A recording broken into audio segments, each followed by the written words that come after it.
Hello दोस्त, आप देख रहे हो हमारा चैनल ग्रो बुक्स।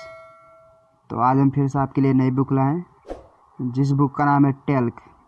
इसका मतलब बातचीत से जुड़ा विज्ञान। इसका लेखक का नाम है एलिजाबेथ स्टॉक। तो चलिए इस बुक को हम आपको दो लफ्ज़ों में बताते हैं। हम पानी पीने जैसी छोटी से छोटी और ऑफिस के काम की बड़ी से बड़ी बातों तक बहुत सारा समय बातचीत में लगाते हैं, लेकिन हम में से कुछ ही ऐसे हैं जो बातचीत के पीछे के विज्ञान को जानते हैं और समझ पाते हैं कि हम बोलते कैसे हैं। टेल्क 2018 इसे छोटे छोटे टुकड़ों में बांटकर और बहुत ही सरल भाषा में समझाती है कि बोलने से जुड़े तरीके और पैटर्न क्या है। आइए इसको समझते हैं और बोलने से जुड़े विज्ञान की दुनिया में डुबकी लगाते हैं। यह बुक किसके लिए है? जिस किसी को भी अपनी बात आगे रखने में परेशानी होती है, जिस किसी को भी बोलचाल में परेशानियों का सामना करना पड़ता है, जिस किसी को भी अपनी बातचीत संबंधी कुशलता को बढ़ाना है, जिस किसी को भी 1000 लोगों के बीच में बोलने में परेशानियां होती हो। तो चलिए इस बुक की अध्याय नंबर 1 को हम शुरू करते हैं। ये किताब आपको क्यों पढ़नी चाहिए? अगर देखा जाए तो टेल्क एक औजार है। वास्तविकता में ये बहुत ही लचीला और ताकतवर औजार है जो हमारे पास हमेशा उपलब्ध रहता है। इसे हम अपने रिश्ते बढ़ाने और मजबूत करने, झगड़ों को ख़त्म करने, खरीदने बेचने, सहायता मांगने और लेने तक सब में उपयोग करते हैं। बात करने के जरिए से हम किसी को सुझाव देने लेने से लेकर उन्हें खुशी और परेशान सब कर सकते हैं। लेकिन हम में से काफ़ी लोगों को नहीं पता है कि ये औजार कैसे काम करता है और इसे कैसे अच्छे परिणामों के लिए उपयोग में लाया जा सकता है। इसी समस्या को दूर करने के लिए बातचीत विशेषज्ञ काम में आता है। यह हमारी बातों को एक पैटर्न में सामने रखने में हमारी सहायता करता है। इन्हीं पैटर्न की मदद से हम बात में छुपे मतलब समझ सकते हैं और होने वाले मनमुटाव और झगड़ों से बच सकते हैं। तो आइए इस बातचीत के रहस्य की दुनिया में आगे बढ़ते हैं। इसे पढ़कर आप सीखेंगे किन छोटे शब्दों का उपयोग अपने प्रश्नों में आप एक नई को हाँ में बदल सकते हैं। सो और जैसे फिलर शब्दों का वास्तव में क्या मतलब होता है। अध्याय नंबर 2। बातों को छोटे छोटे टुकड़ों में बांटकर आप देखेंगे कि हमारी बातचीत एक पैटर्न बनाती है। यह समझना बहुत ज़रूरी है कि जब हम बात कर रहे होते हैं तो हम एक प्रोजेक्ट पूरा कर रहे होते हैं। यह एक पिज्ज़ा को पूरा करने में सहयोग करता है। बातचीत में मोड़ बहुत ही महत्वपूर्ण भूमिका निभाता है। आप देखेंगे कि बातों में मोड़ जोड़ों के रूप में मौजूद होते हैं। बात का एक मोड़ दूसरे मोड़ को जन्म देता है। जैसे आप उदाहरण से समझे, अगर आपको कोई नमस्ते करता है तो आप उत्तर उसी समय नमस्ते होता है, या फिर अगर आपसे कोई प्रश्न करता है तो उसका जवाब उसका उत्तर होता है। एक आदमी बोलता है और दूसरा उसके चुप होने तक का इंतज़ार करता है और फिर उत्तर देता है। परंतु अगर आप इसमें गौर करते हैं तो समझने की बातचीत में होने वाली समस्या की जड़ यही है, क्योंकि अगर आप संकेतों को गलत समझ लेते हैं और उनके ख़त्म किए बिना ही उसका उत्तर देने लगते हैं तो यह एक छाप छोड़ सकता है कि आप ध्यान से सुन ही नहीं रहे थे। अगर आपका पड़ोसी आपके गुड मॉर्निंग का जवाब कुछ ऐसे देता है, आपको अपने कुत्ते के भौंकाने के बारे में कुछ करने की ज़रूरत है, तो वो पहल करने वाले हैं। उसकी मांग सही भी हो सकती है, लेकिन बातचीत को आगे बढ़ने से पहले गुड मॉर्निंग का जवाब न देना यह अनुचित के रूप में सामने आता है।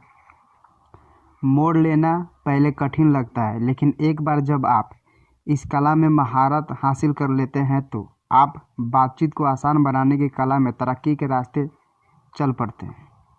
अध्याय नंबर 3। नरम शब्दों का प्रयोग बातचीत में बहुत ज़रूरी होता है। चाहे आप अपनी माँ के साथ फ़ोन पर हो या अपने टैक्सी ड्राइवर के साथ चैटिंग कर रहे हो, आपकी बातचीत है या हेलो और शुरुआती पूछताछ जैसे व्हाट्सअप या कैसे, क्या आप यह बातचीत की शुरुआत में अपने आप निकल जाते हैं। अपने लेकिन यह अर्थ आपने लेकिन क्या यह अर्थहीन है? हाँ और नहीं भी। हाँ और नहीं भी। एक तरीके से बातचीत के शुरुआती प्रश्न अर्थहीन है। यह सूचना मांगने वाले प्रश्न नहीं है और आपका दोस्त एक ईमानदार उत्तर की उम्मीद नहीं करता।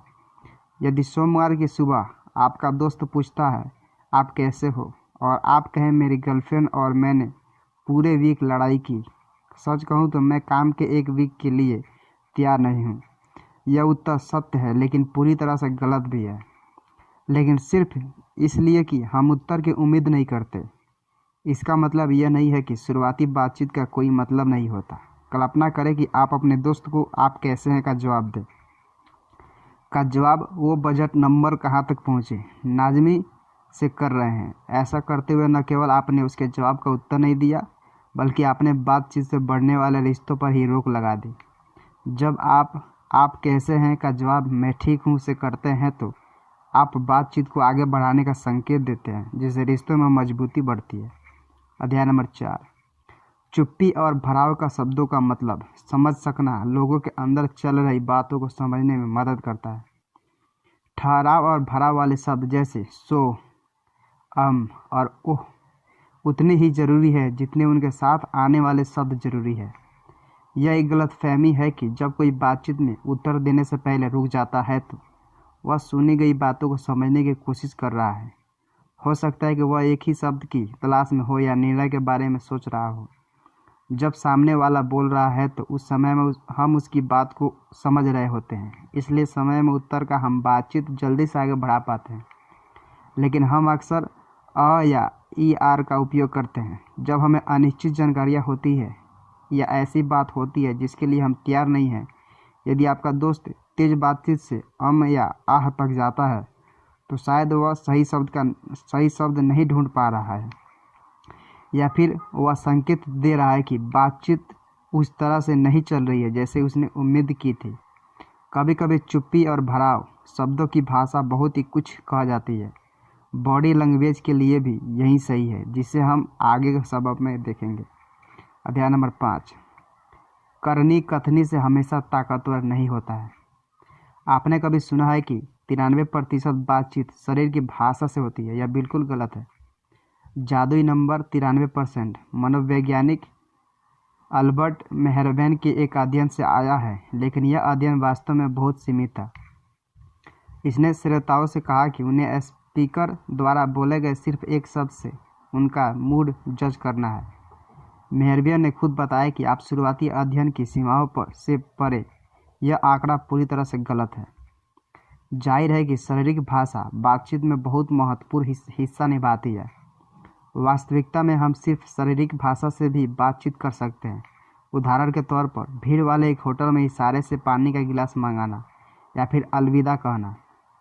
सच तो यह है कि अगर शारीरिक भाषा वास्तव में इतनी प्रभावी और व्याख्यात्मक होती तो यह कहीं अधिक उपयोग होती और हम केवल इशारे करके ही बातचीत करने में सक्षम होते। उदाहरण के लिए, जब राजनेता झूठ बोल रहे होते हैं तो हम तुरंत पता कर लेते हैं, लेकिन हम ऐसा ही नहीं कर सकते।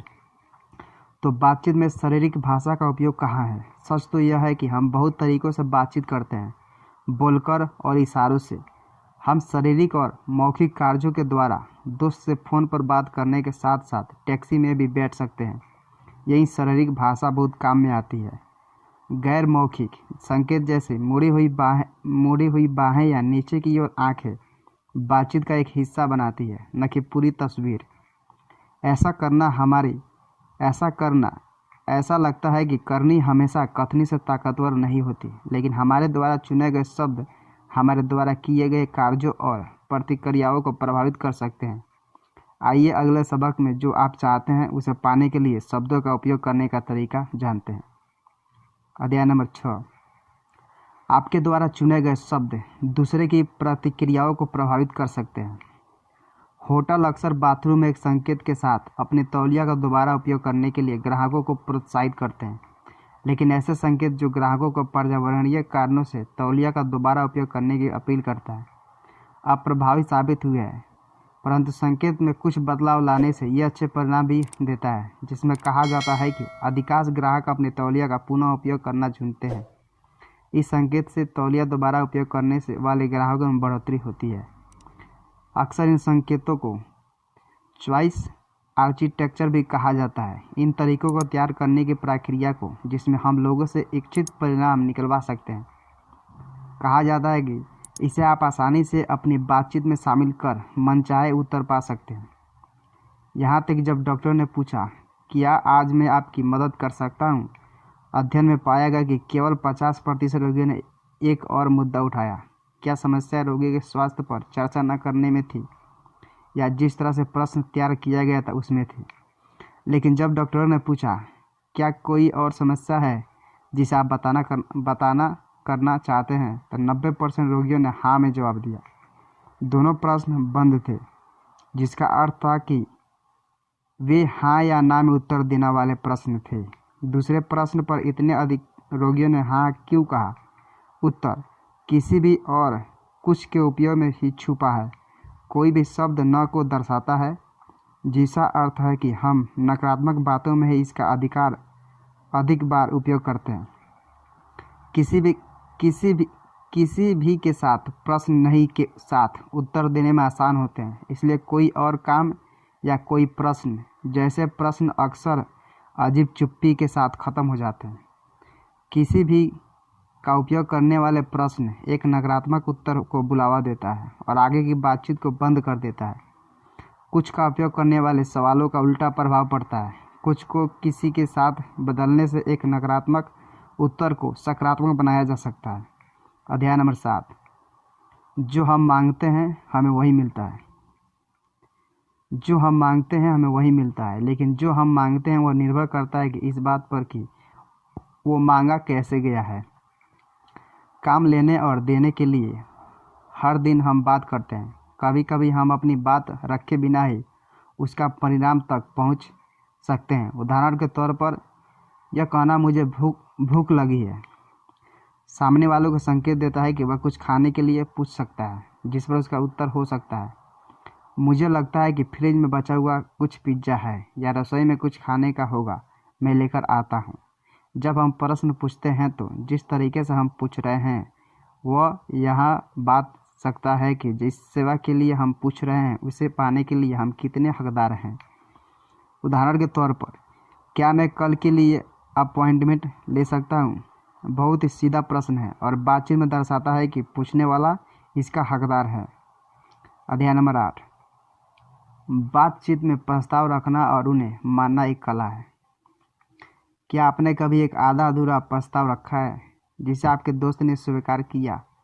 क्या आपने कभी ऐसा प्रस्ताव मानने के लिए मजबूर महसूस किया है जिसे आप वास्तव में मानना नहीं चाहते?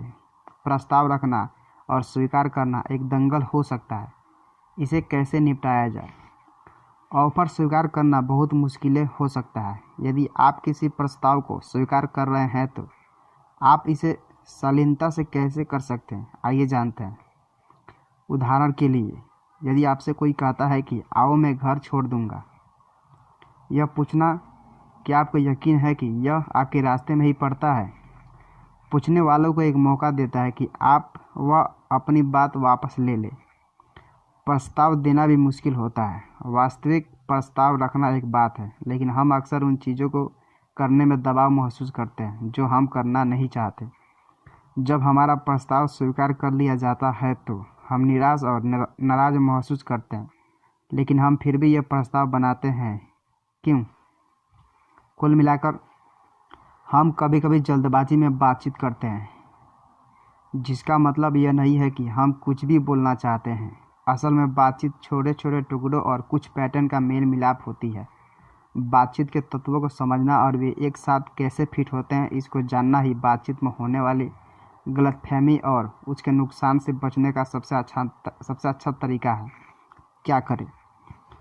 अगर आप अपने ऑफिस में बातचीत को सुधारने का प्रयास कर रहे हैं तो ज़रूरी है कि आप अपनी बात को ध्यान से सुनें और समझें कि कहाँ इसमें सुधार किया जा सकता था, जो कि आप अपनी आवाज़ रिकॉर्ड करके भी सुन सकते हैं। सबसे अच्छा तरीका आपने दिनचर्या में होने वाली बातचीत को रिकॉर्ड करना और उसे दिन के अंत में सुनना, जो कि आप अपने दोस्तों के साथ सलाह कर सकते हैं फ़ोन पर या फिर किसी मीटिंग में हुई बातचीत सबसे अच्छा नज़रिया है।